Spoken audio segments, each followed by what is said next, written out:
So this Monday morning, we'll be talking about bolstering on youth climate action on Global North and Global South. I'll start with a brief context around the topic. So youth brings a renewed perspective and determination to prevent global climate change.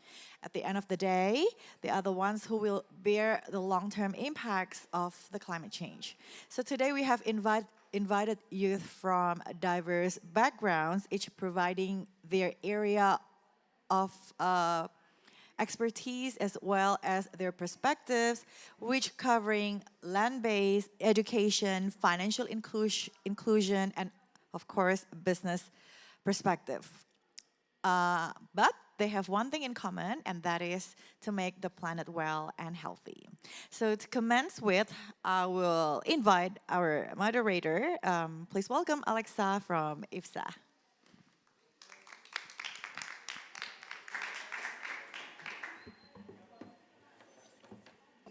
Hello, yeah, working. Hi everyone, thank you very much for joining on the very last day of the Pavilion, and thank you for giving us the opportunity to host this event here today.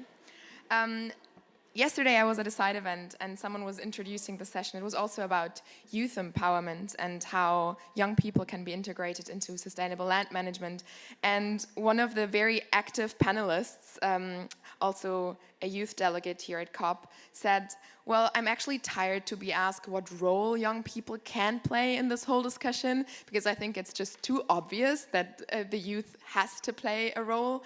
So today's session should be more about sharing which role the youth already plays in the Global North and Global South, and also how we can empower youth even more to have a greater impact. And this we try to achieve by exchanging knowledge, exchanging experience from a diverse set of speakers that we are able to invite today. But then also we're gonna have a very interesting format in which we wanna kind of facilitate this knowledge exchange by setting up small groups where we can then try to discuss a little bit in more detail, particular to topics that the different panelists have expertise in. So today I'm gonna introduce very interesting speakers from different sectors. I'm gonna start with Mr. Roman Zila from YOUNGO, the contact point for mitigation.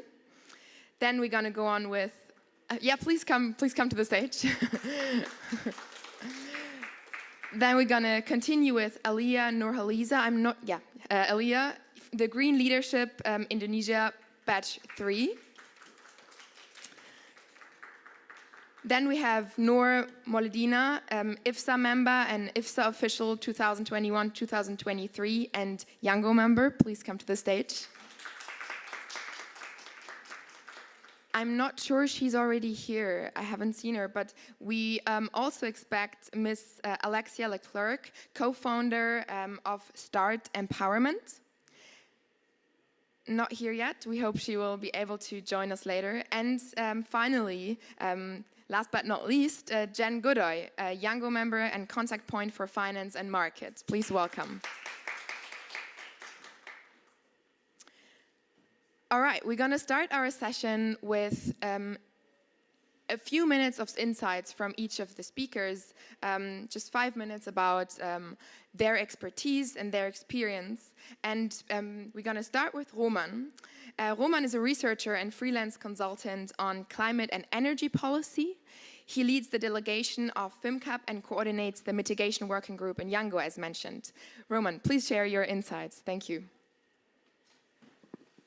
Thank you very much, and very good morning to everyone. It's great to see some faces here in the room, despite the early hour and the fact that it's almost the last day of COP, and I think energy always tends to go down a little bit. Yeah, I mean, the topic of today is bolstering youth climate action, and I think the foundational truth that you also alluded to in your introduction is we don't have to really discuss youth in these spaces anymore, because I think we're all aware of the fact that youth is here. We're front and center of the climate movement. We're front and center of the discussions, of the advocacy. And I think we also have to be front and center in the context of which governments and other actors think about climate action and think about engaging stakeholders in existing debates. Maybe a little bit about my own background. I think I started in the climate movement quite early on. Back, I think, in high school, when we had these discussions, when you start learning about the climate crisis and what it means for the planet and for the people around you. And I think it basically shows how well educated the young generation is nowadays, that we see this big push, that we see young people being concerned about what's happening with the planet and really trying to do something about it and trying to be present in these spaces, trying to be present in their national context, but also in an international context like we have here. And I think for me it was clear early on that, well, this is the foundational problem of our time. This is a problem that we need to address one way or the other. And I think we as young people have lots of different opportunities. We are activists, but we're entrepreneurs. We're students, but we're also people that can go out on the street. We have our personal networks, our relationships that we can use. We're part of organized civil society. And I think the fact that youth is using all of these spaces to make the world aware of the problem and really push for more ambition, I think is the crucial point here. And I think the most important thing, especially if we talk about the climate justice debate, is also that this is a global movement and that the global south and the global north can get together and essentially push for the same things, push for the same goals that we have, because we want to preserve this planet and we want to ensure that climate justice is a reality and that climate change is not something that increases the global injustices that we're already seeing. Thank you. Thank you, Roman, for your insights from a German perspective. We would like to continue with Aliyah. She's a student of Green Leadership of the Indonesia Batch 3. She has started focusing on environmental social issues since she was studying in her undergrad thesis, the SDG-12 particularly, which was about the role of the civil society, and she also worked on green political theory. She holds a bachelor degree in international relations from the University Pelita Harapan and finished a short-term study program also at the University of Leeds, also in the field of international relations. Thank you. Thanks. Okay. Thank you so much for the opportunity. It's very nice to meet you, all of you guys here, and also with the incredible fellow panelists here. Okay, I'm Aliyah. I'm from the Green Leadership Indonesia. So if some of you might be wondering what is Green Leadership Indonesia, that we usually call it as GLI. So GLI is an educational program initiated by the IHI, Institut Hijau Indonesia, with the support of WALHI, KNTI, and also HUMA. And it's also fully supported by the Ministry of Environment and Forestry of the Republic of Indonesia. And right now on my batch, there are over 300 youth, which really incredible amount of youth that want to contribute to the social and environmental issue. So what just mentioned from the Roman about climate justice, that's one of my area of interest. I am focusing on how we must mainstreaming health to achieving intergenerational climate justice.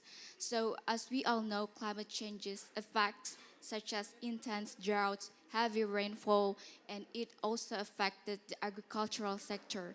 When we are all know here that people or those who are living in the developing countries is still dependent on the agricultural sector the most. So if it will be affected youth and children, that is where the family is working on the agricultural sector. So for instance, if their family is really hard to fulfill the basic necessities, it will deepen the inequality in accessing the primary needed, such as the clean water, the clean air, and the food that we eat. So it's really concerning, but it's still possible for us to make a changes and also to empower with education or with our participatory in every possible or ways. So what I'm trying to convey or message here is how youth participatory in not just only in COP, but after COP is really important. because we have a mandate to translate what we already gained or obtained in this scope and also in the negotiation process. So what things that we have to do next is how we can translate what we already gather here and obtain here into an actions, because that's all matter at the end. And I also would like to admit that the youth participatory in COP is already really incredible. They are really active in terms of conveying their thoughts, in terms of conveying the issues in their country, and it's something that we have to consistently do to make sure that we are on the same boat to protecting the current generation and also the future generations. And I wanted to take an example from it is close from where I live. So there is a problem. One of the challenges that we face is forest and land fires, and that's why I feel that we have to mainstreaming health, because it can interfere the rights of children to access education. So it has happened in September. So there are one case, and it caused over 203 children being suffered from pneumonia just only in 2 months period. And therefore, it is all our responsibility to make them acknowledge their rights, and they know how to identify that the circumstances must be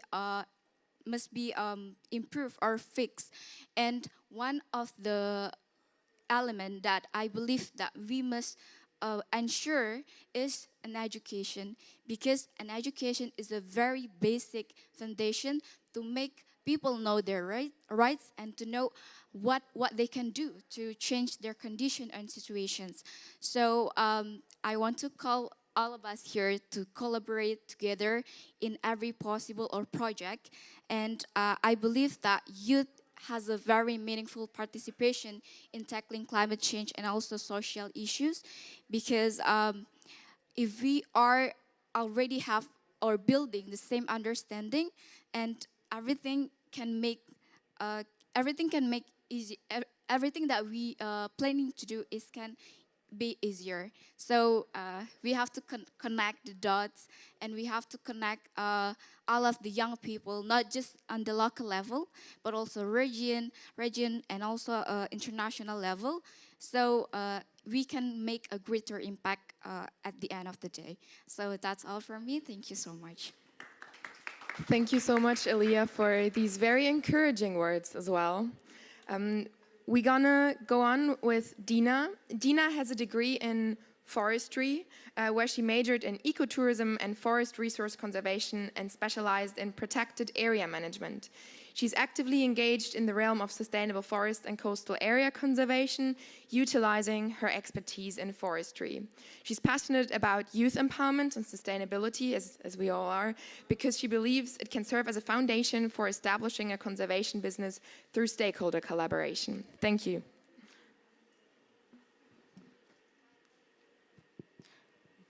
Halo semuanya, or hello everyone in Indonesia. So thank you for all of you that coming in here, and thank you for Indonesia government to give me opportunity to speak in here. In here I will talk based on my experience as a forestry graduate. So I feel a lot of pressure because I'm already graduate. So when you are being a student, that's a lot of thing that you create a mistake and people gonna tolerate that. But yeah, I'm in here officially as a forestry graduate, and I'm in here represent two organization. On the week one, I came as the International Forestry Student Association, or IFSA, and the second one I come as YOUNGO. And for who doesn't know, IFSA is actually, we are the official youth constituency under United Nations Forest and Forum. So we are one of the largest student networking in the forestry. And one of our advocacy is we trying to promote about the role of the forestry student, especially unfortunately, during this COP28, the role of the forestry student it's quite underrepresented, especially on during the negotiation process. And yeah, I'm here. I'm trying to learn more about how we can strategize a strategy, or maybe we can build a connection with YOUNGO to take the negotiation for us about the forestry and climate.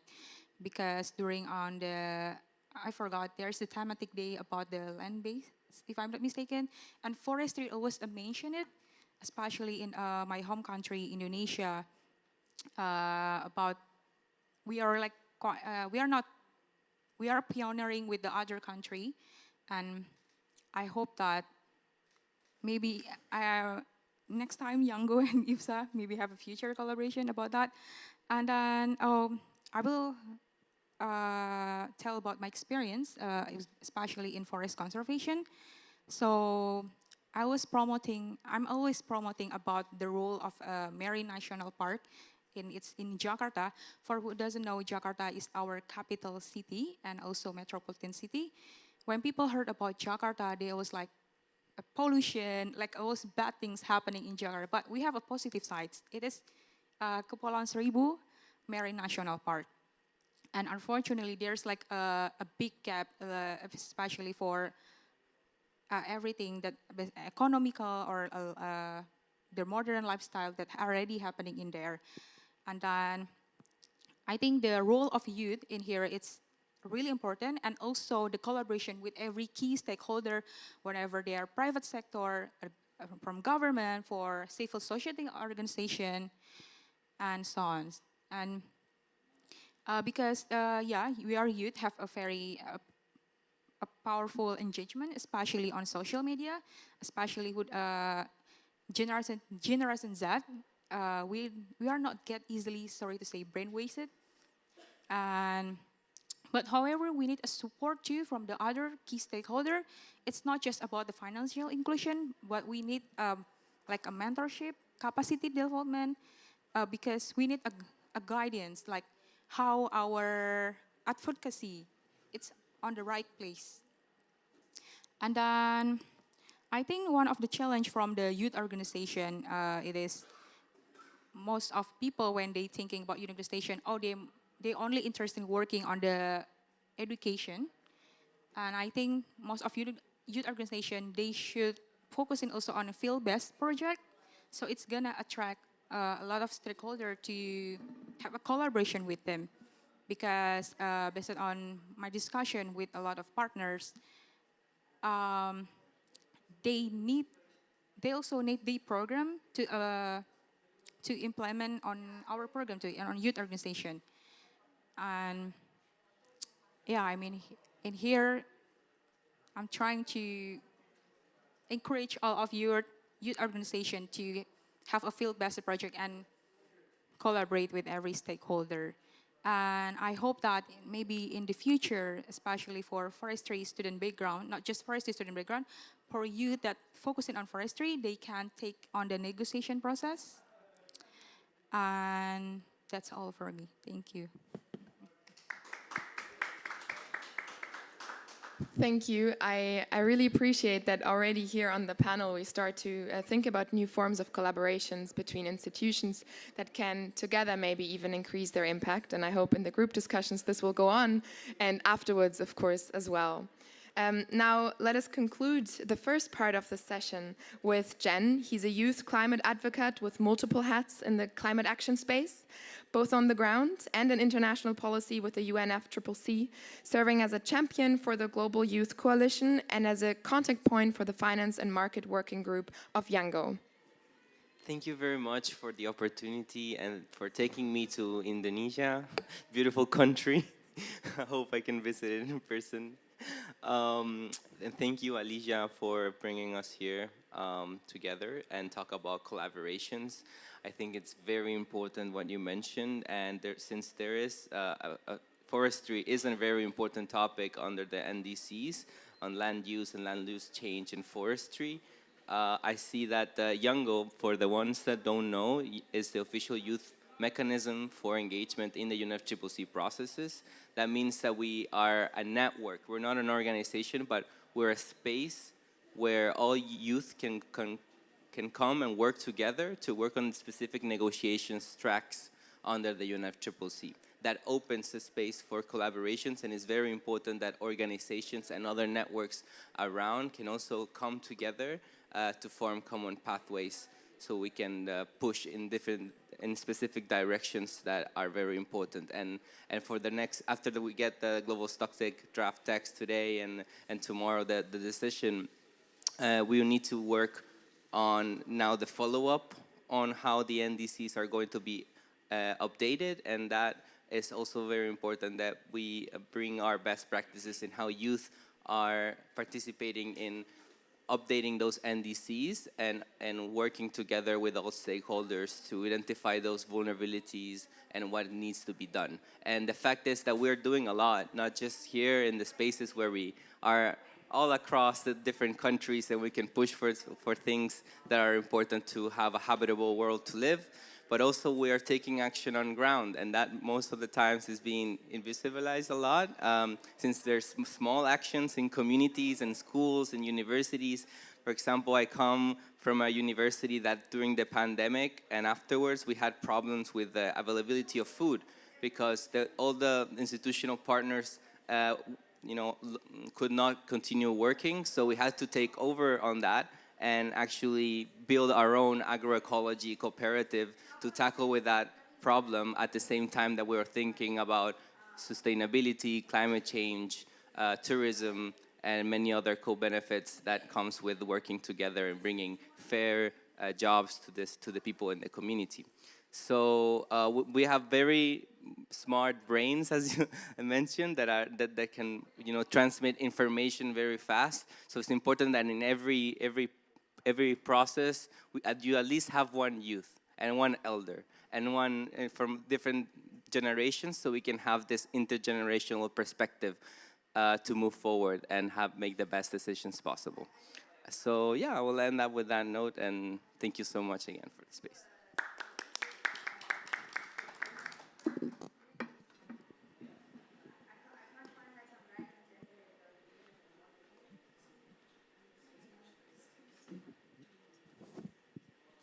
Yeah, thank you.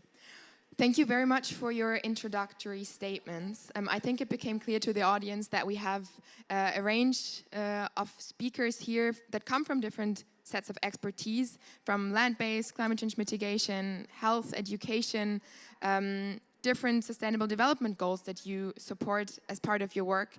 And thank you again for sharing all of your experience with us today. Before I go to two more, let me call it formal questions, I brought another, maybe more personal question that I would like to start with, and I've been asking this question to many people, both youth and, let me call it non-youth, without discriminating anyone because of age. I've been asking many people, and I've kind of internally collecting the answers because it's something I've been confronted with as well a lot. And this is the topic of frustration. I think we all came here to work together and to do something together and to overcome frustration or to even just experience it together. And I was wondering, within your work and your spaces, how do you deal with frustration on an emotional basis, really? Because we are all human beings in the end, and we all deal with emotions. And I think sometimes when we talk about content and topics, we seem to forget about it a little bit. So yeah, how do you deal with that? If there's anyone who would like to share a response, I'd be very curious. So wow, this is the first thing that I come to when I think of climate anxiety and frustration is my friends, my tribe. I think that's the first thing that brings me forward, just to know that we're not alone. Because when I started this, we were like, no one around me knew about climate action. No one knew about the challenges that we need to, be more proactive. That the education was not ready enough to, for us to engage in these social environmental challenges. And now I can reach out to an amazing group of people from all around the world that can be like, hey, I believe, I feel your struggles, and we can work together to bring things that are important and change that are important everywhere. And so I guess I will say that. I don't know if anyone else wants to add, but yeah. Thank you. Okay, I would like to add it up the message from you. I personally acknowledge that in the climate change context, we are being receive lots of informations, and sometimes we might feel, oh, it's so heavy, and how we can do to make things or this works. And I also feel it, and this is the question that I also conveyed to the yesterday forum. And then I found the key is how we can make our anxiety is being allocated to the appropriate forum and also community. So it is really important for us to find a community who can hear or share the same understanding, or even if there is like different opinions, that would be great because it can enrich our knowledge about it. And the second thing is, I also believe that we have to create a space where we can being refreshed. And I think following your hobbies, is also important to make a balance in our efforts to attempt to give an attempt to solve these challenges or even to decrease the stressors. So first is to finding the community that we can who can hear and also give some perspective regarding that. And the second is don't forget your hobbies. That is also important to make you feel refreshed during this very long process to for us to bear with it. So that's from me. Thank you. Or should I? Okay. Yeah, it's a very good question, I think, especially at this point in the process, because I think it's a sad reality of advocacy that you have to have both a strong optimism, like a drive that prevails through the frustration that all of us experience, because we enter a space like this with high hopes and with like, obviously the goal to lead to meaningful change. And sometimes this change doesn't come maybe as quickly or to the extent that we would like it to see. And I think I really want to echo what you said, because I think that the most important thing is to be part of a community that supports you, that shares your ambition, that shares your optimism, that shares your hope, but it also shares your frustration and is able to understand that and like support you through these more difficult aspects of being in these spaces. And I think beyond that, it is really kind of the necessity of hope that I think is something that helps me deal with frustration.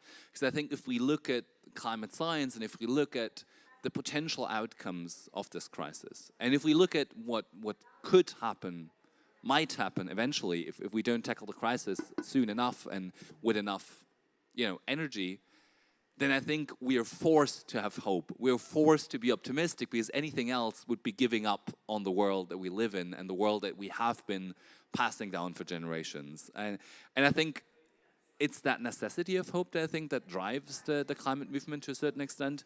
And I think we have to ensure that that remains our guiding star and to not let frustration overcome us, because if we do that, then I think we're lost as a movement. And I think this is something that we always have to remind ourselves, as difficult as it might be.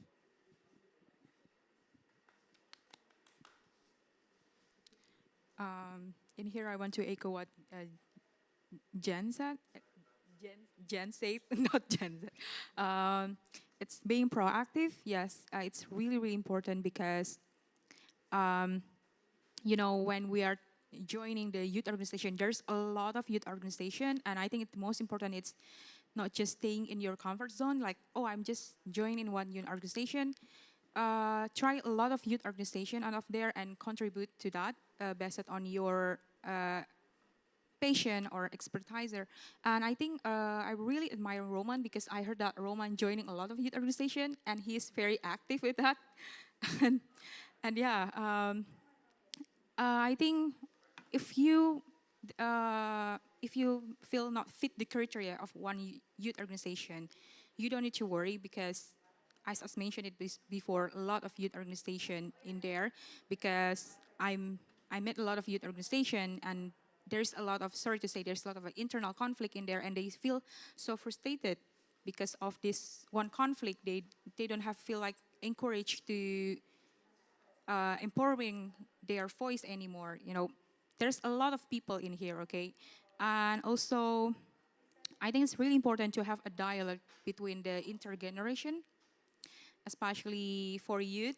We must lowering our ego and learn from the elderly generation, and same goes with elderly generation.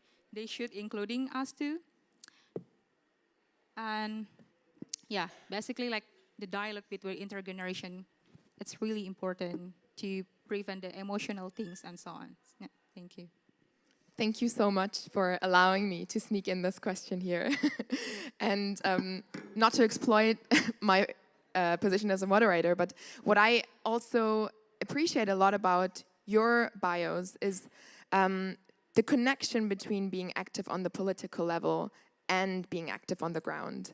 And I think for me personally, I work with students as well outside in the forest regularly, and it's this concrete action on the ground that then can give so much hope and motivation again that you can then use on an international policy level. And I think it's great that you all somehow combine these two elements.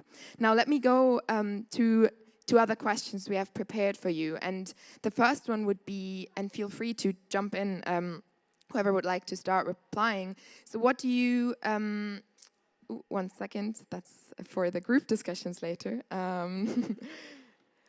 What are the challenges to climate action in your specific area of expertise? And what support would you need to overcome them and enhance the impact of youth climate action in this field? And you can reply in response to your home countries, but also in response to what you've experienced maybe in the exchange with people you've talked to from other countries or on an international level.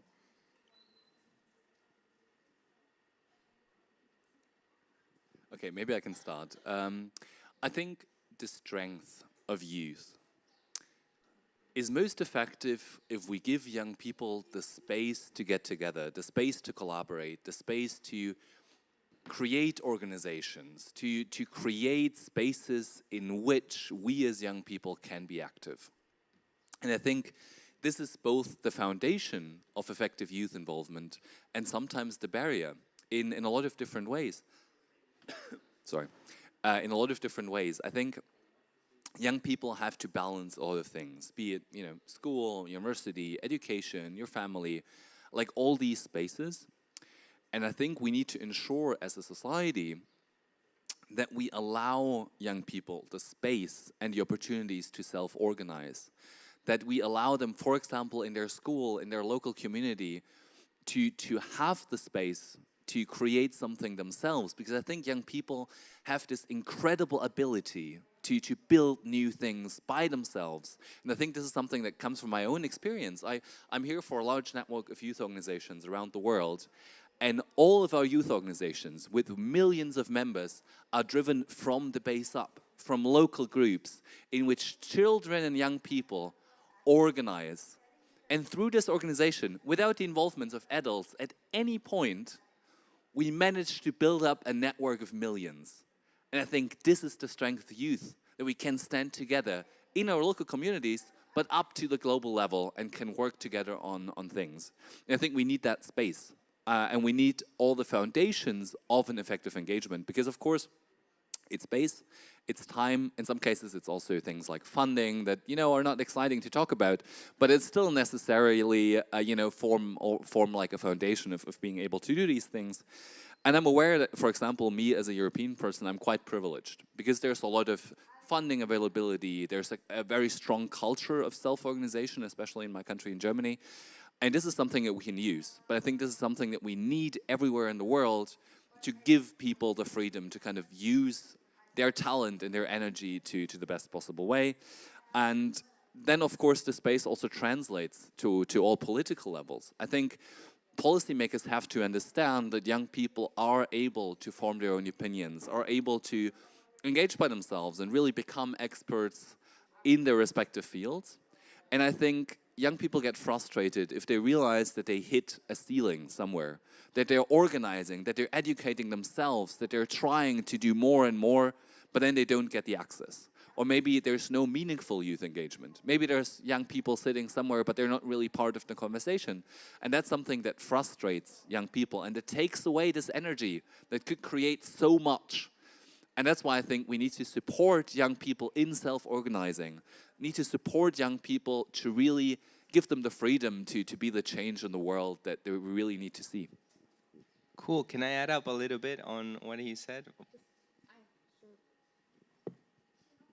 Just one moment. I would like to also introduce and just welcome. I think it's very allowed to be late at COP because I mean, I think we all experience it. So welcome to Alexia Leclerc. I'll give a brief introduction right before you maybe speak a little bit about your expertise. But Jen, please also respond to what you wanted to respond. Yeah, very briefly, looking at the challenges and adding up what Roman said about the finance part, because he said it's difficult to talk, and we try to address this a lot in YOUNGO, across the working groups, across what we're doing in our reports, because we know effectively that young people are impacting on ground, but most of the times when we get to funders, they see us as a risky investment, because we have to form organizations with years and years of experience to develop something that is not even new. It's like things that our youth are implementing in other places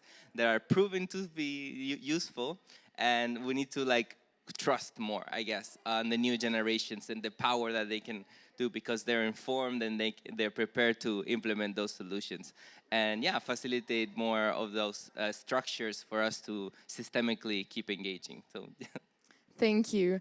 I think a really, really amazing example of how that can be done is given by Alexia as well. Just as you all also she has a very long bio, and I'm just gonna make it as short as we can now, but she is a grassroots organizer, scholar, and artist. She has led dozens of environmental justice campaigns. And Alexia is co-founder of the Colorado River Conservancy under Potter and a political education nonprofit named Start Empowerment. Her curriculum has reached over 120,000 students across the United States, and her work has been recognized by multiple institutions like the NYU Global Awards Center, and it was featured by platforms like Bloomberg and more. She has won multiple prizes, amongst them the prestigious Brower Youth Award, and has served as the 2022 UN Assembly Ambassador.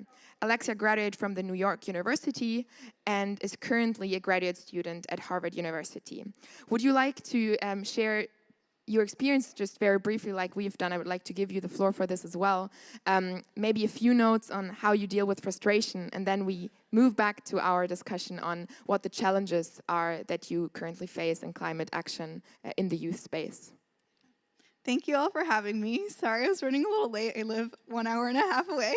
It's a little far.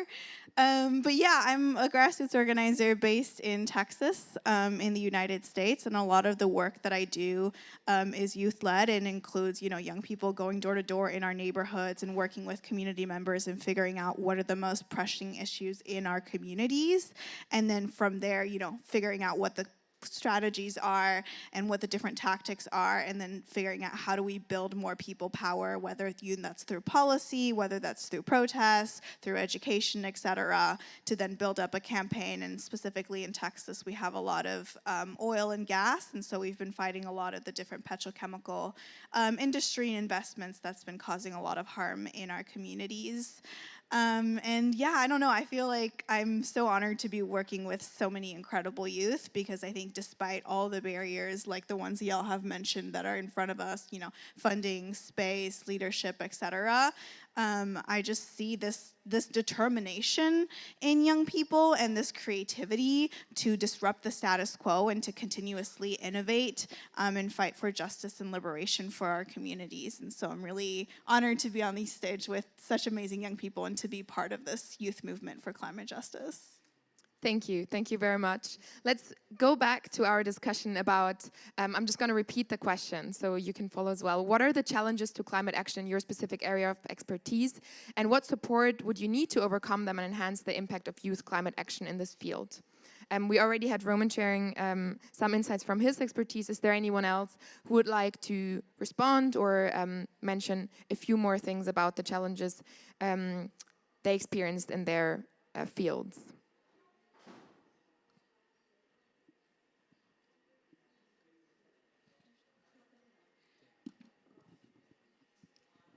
Yeah, I definitely agree what remember right? Gen said about the most of the partner. If you want to work with youth organization, they quite confused like, what is the program that we should have a collaboration with you, because it should like a formal organization, and also in my experience also in our organization in IFSA, because our organization is focusing on education.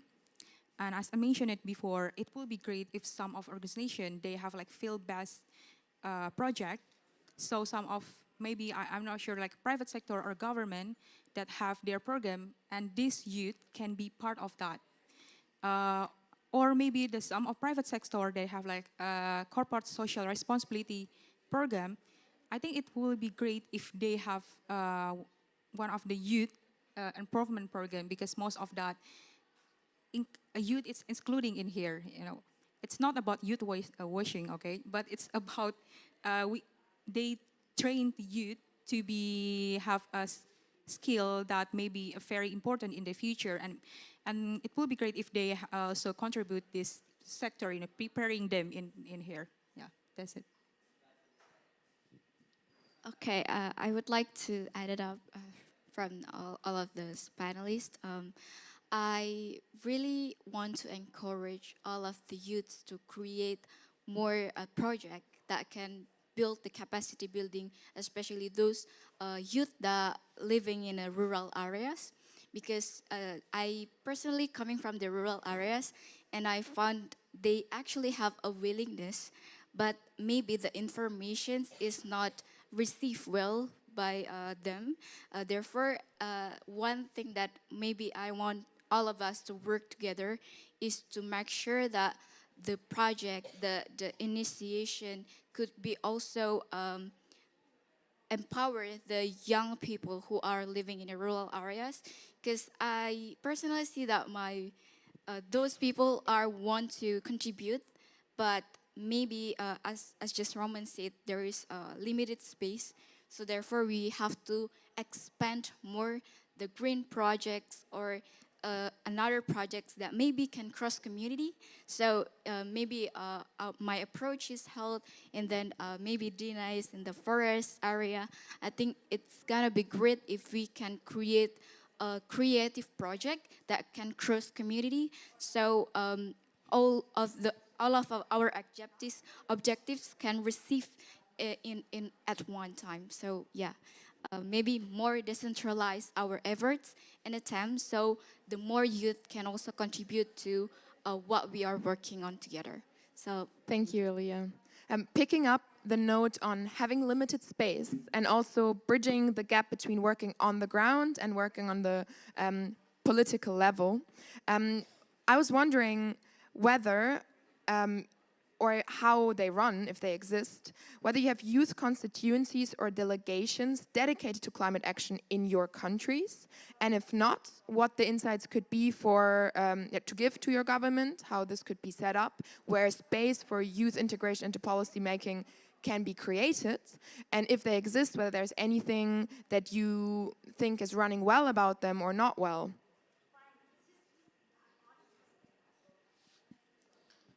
Well, coming from the YOUNGO umbrella and the international level, in each country not each, but 130 countries so far, we have what it's called the ELCOIS, which are the National Conference of Youth or Local Conference of Youth.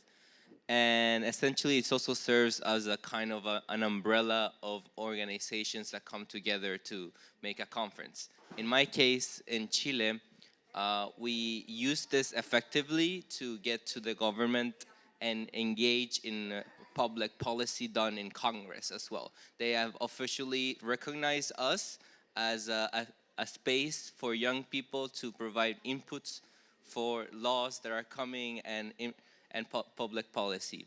And I think coming also mixing with the challenges of these constituencies is having so many organizations, having so many projects. How can we leverage the action that these projects are doing on the ground to aggregate the impact, aggregate the co-benefits, so we can shape public policy that in the future can give us more access, it incentivizes, the system to engage us more and fund us to create that resilience in our communities and make the changes that we need to make.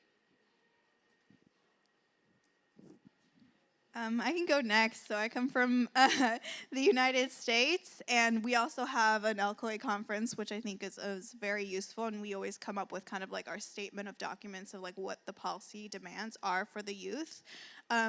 Otherwise, I think for us, it's not standardized the way that youth engage with the government. It's very much different youth organizations have their own relationships with the government.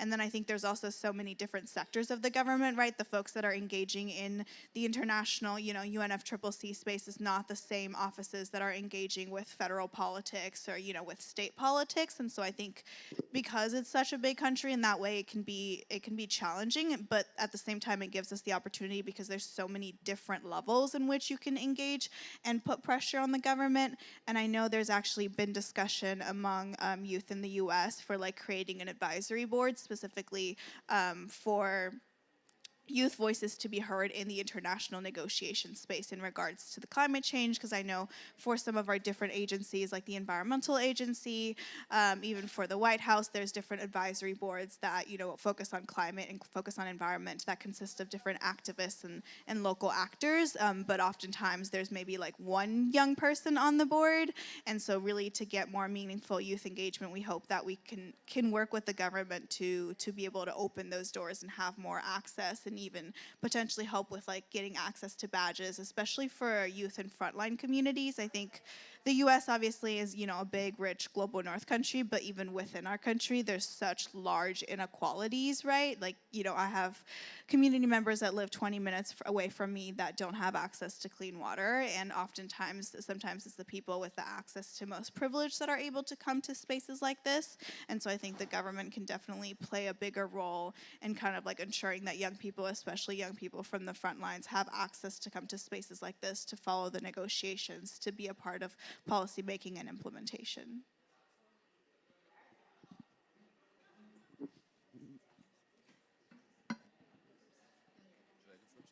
Okay.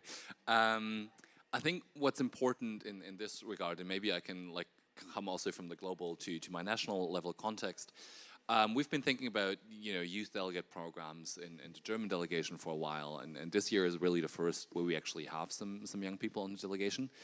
But I think what is important really in processes like this, in inclusion of young people, is that it's not a process that works top down. We know that young people, as I said earlier, are very able to organize themselves. They're very able to stand together, to form opinions, to form organizations, and really collaborate. And I think if governments want to set up meaningful youth participation, they have to honor this ability of young people to get together by themselves and not just pick and choose young people that maybe are aligned with what they would like to have on a national delegation or in some kind of inclusion process. It's really important that they go and really think about, okay, what are the organizations that we have? Like, in which spaces are young people active? Which communities are the most affected, the most relevant? And then enable people from these spaces on their own terms to engage in these processes. Lift up people that are already engaged. Lift up organizations, lift up people that, are already working on this, instead of picking and choosing people that might be, most aligned with government policy or whatever it might be, because meaningful youth participation has to come from the grassroots level up and not top down.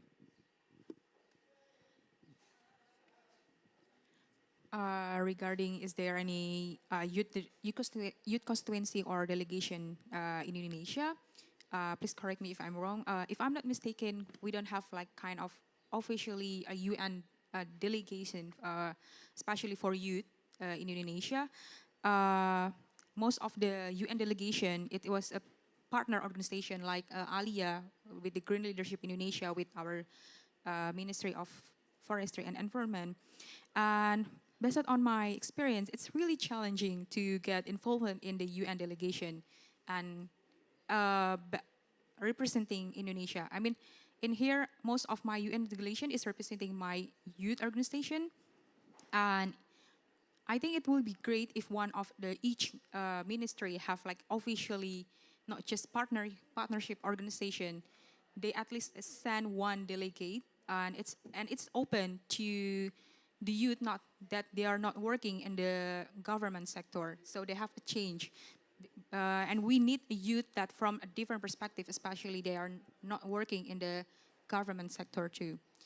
And yeah, and also if there's another option, or maybe the government have more like, I don't say like a transparency, maybe like an open collaboration with other youth organization that mostly they focus in only in youth, like engagement, or they are already working in international engagement. Yeah, that's for me. Okay, I would like to add up some recommendation points from all of the youth panelists today. I personally believe that all youth is belong to here. Their participation is belong to here, and also, but the thing is how government and also us to make that the expansion of youth. So we've been acknowledged that climate change is affected some groups and those who are categorizing as vulnerable, such as local community and also indigenous people or other people.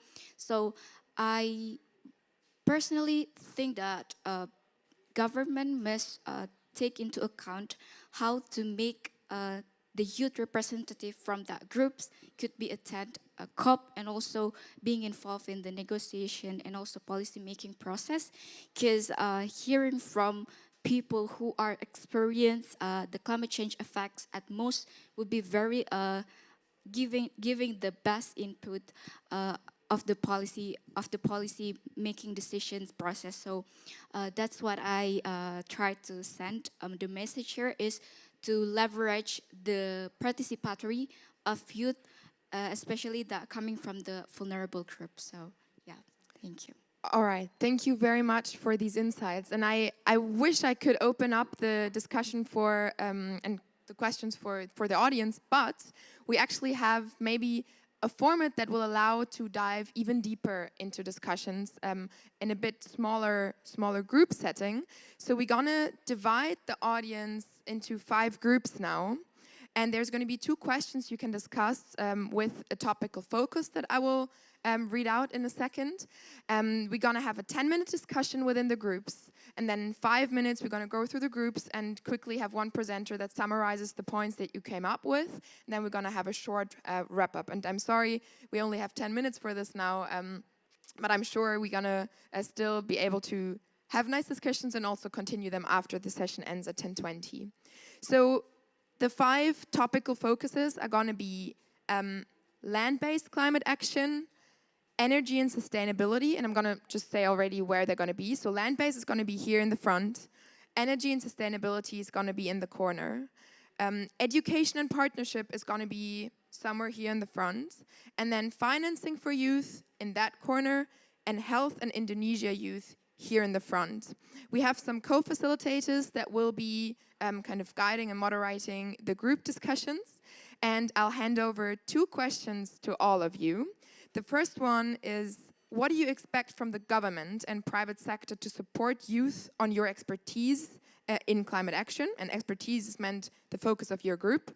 And second, how can the global North and South youth engagement and collaboration be strengthened in the focus area of your group? So I kindly ask everyone to collect. I'm repeating again, land-based climate action here in the front, and please feel free to stand up and just go in that place. Energy and sustainability in the back. Education and partnership here in the front. financing for youth in the back over there, and health in Indonesia youth here. Very quickly, because then all the time is going to go away from our discussion.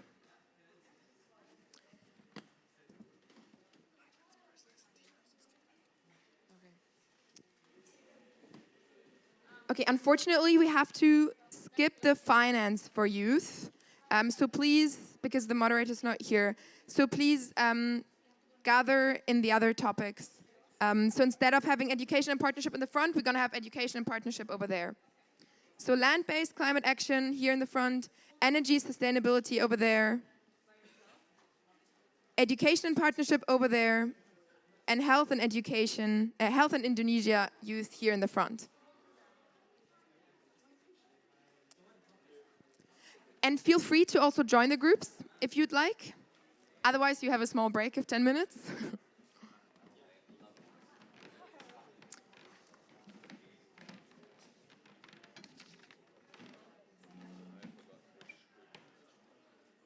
This is education partnership and energy and sustainability. Once more, the two questions. What do you expect from the government and private sector to support youth on your group topic in climate action? And how can Global North and South youth engagement and collaboration be strengthened in the focus area of your group? Enjoy. I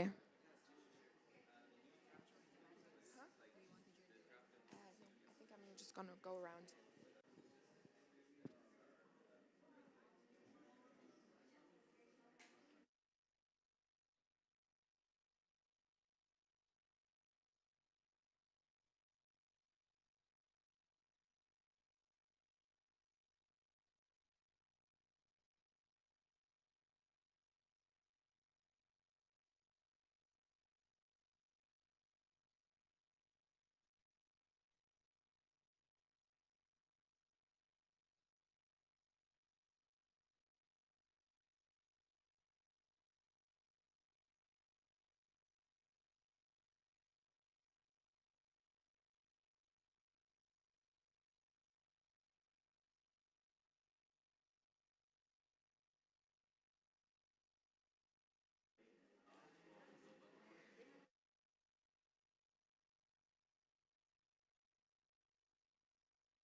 is exactly this problem. That you like put people that yourself chose, maybe not, maybe yes, depends on the friends community, right?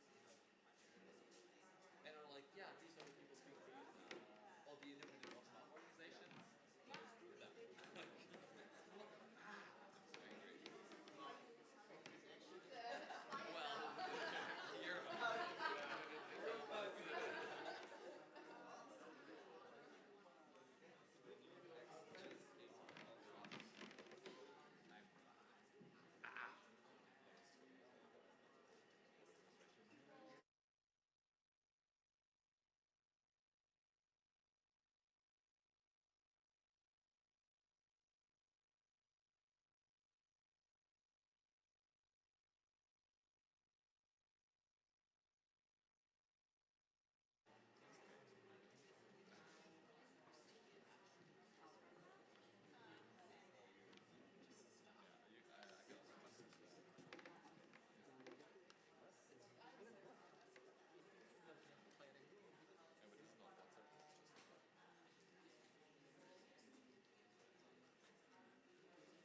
Okay, everyone, final minutes.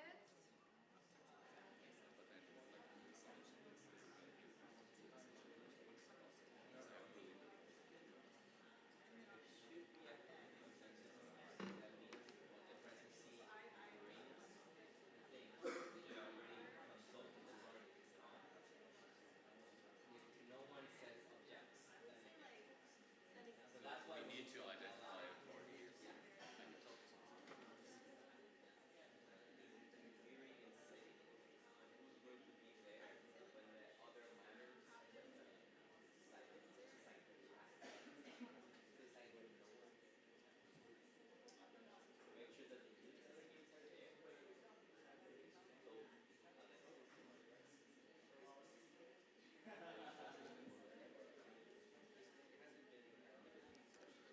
All right. I'm really sorry, I have to. But you're, of course, warmly invited to keep your conversations going after the session ends. I'm going to pass on the microphone now and would ask one person in each group to just summarize in 2 or 3 sentences what you discussed. Again, on what you expect from the government and the private sector to support youth in your focus group, and how the global North and South youth engagement and collaboration can be strengthened in the field of your expertise.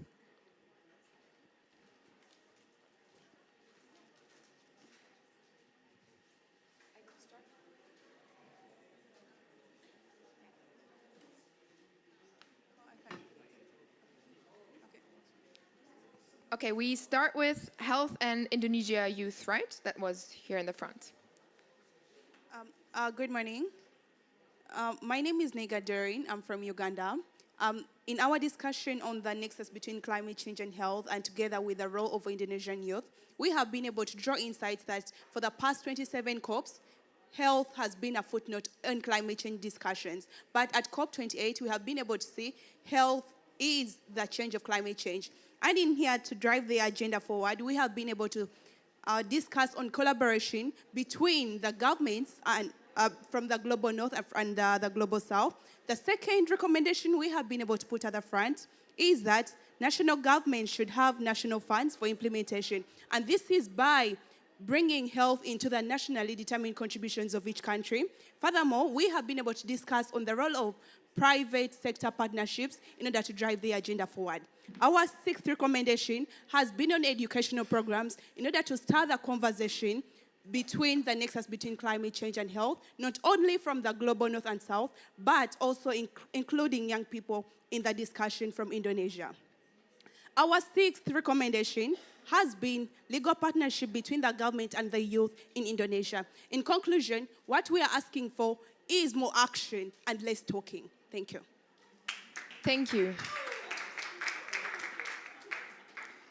We go on with education and partnership, please.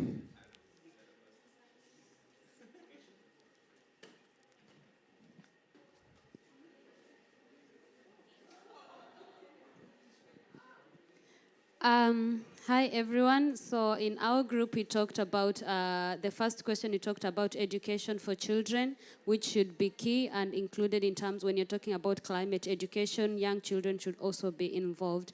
And then we also talked about, bridging the gap between primary schools and secondary schools in terms of climate education. And finally, we talked about capacity building and funding to be invested in climate education, but also focusing on the curriculum, on education curriculum. And finally, on the second question, between the Global North and the Global South, we talked about exchange programs between these two entities, Global North, Global South, in order for us to be able to learn from one another, but also talking about knowledge transfer and also ensuring that we do not put pressure on children. Just it is their time to play, let them play, but do not put pressure on them, engage them, but don't insert pressure on them in terms of climate action or climate education. And finally, we talked about global partnerships of youth initiatives for us to be able to talk about climate education. Thank you. Thank you very much from the focus group, Education and Partnership. So I warmly invite one of the group from Energy and Sustainability to give a brief summary of what you discussed in the last 10 minutes.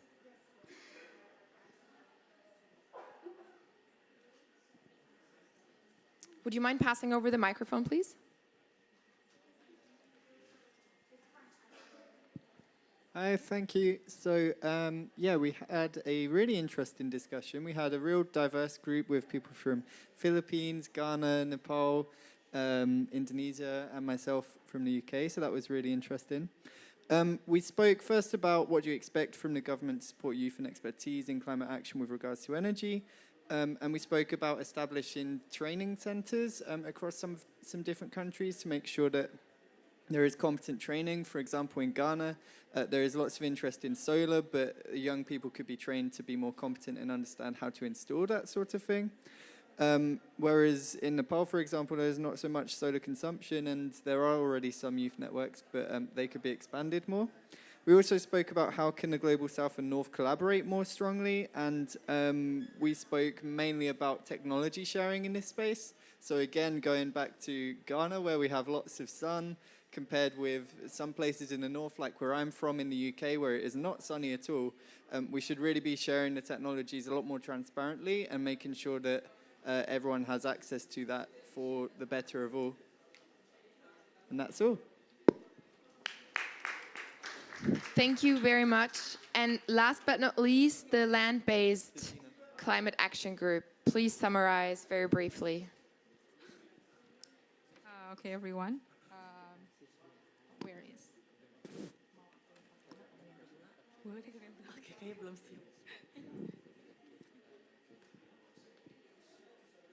Okay, I guess I'll start. I'll be answering the first point, and Dina will complete with the second question. So basically what we expect from the government as well as the private sector, first is for the government to develop a sort of program, or a platform, so the youth can actually have a channel to express themselves, to channel their ideas and innovations, so they can support the government when they try to seek solutions to current environmental challenges. And for the government, please don't treat youth as a vulnerable group, but instead treat youth as the agent of change who can also be assistant or assist the government to accelerate or advancing the green economy. So of course, our expectation is basically to build an enabling ecosystem for a meaningful youth participation and also engagement. Thank you very much. I've just been informed that we have a very special guest that I didn't even expect to be here. And I would like to give her the room to maybe conclude the session also. I'm going to just wrap it up very briefly afterwards, but I think this is also one of the highlights, because if we talk about youth engagement, then it's incredible that we have someone with 9 years old standing at the stage here at COP in Dubai from India, Selina. And I would like to give her the platform to just express your insights, your thoughts, why you're here, and what would you like the audience and the world to hear about climate change? My perspective is like I want the youth to be taught technology, because I want them to create solutions for everyday problems sustainably, so they can because technology is the key to help us get out of the climate crisis, and I want them to also get themselves informed about climate change so they can make a difference. Thank you, Selina.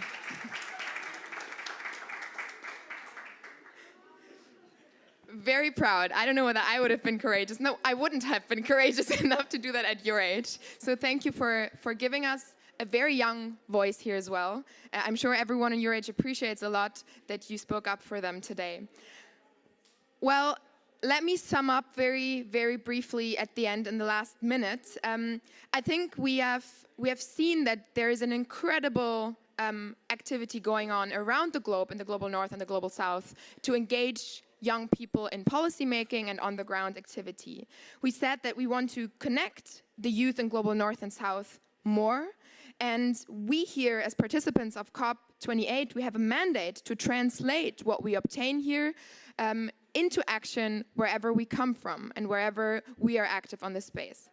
And I think one of the things that I really took also from our question about frustration is that finding communities to share optimism with and to share action with is essential, and that it's even maybe a good note to also not forget about things outside the climate, the climate policy level, hobbies, for example, that can refresh the personal energy, but can also be used to raise awareness about climate change. I've seen great examples about music and dance being used to raise awareness. So also not forgetting about the fact that we're all human beings and we deal with frustration every day, but also strengthen the dialogue between generations and not putting pressure on children, but really providing a platform for them to speak up for climate change, and never stopping to be proactive and keeping the optimism and hope that we all kind of bring here to Dubai and hopefully take back to where we come from. Thank you very much for having joined the session today. It was a pleasure to meet you all, and all the best for the final 2 days at COP28.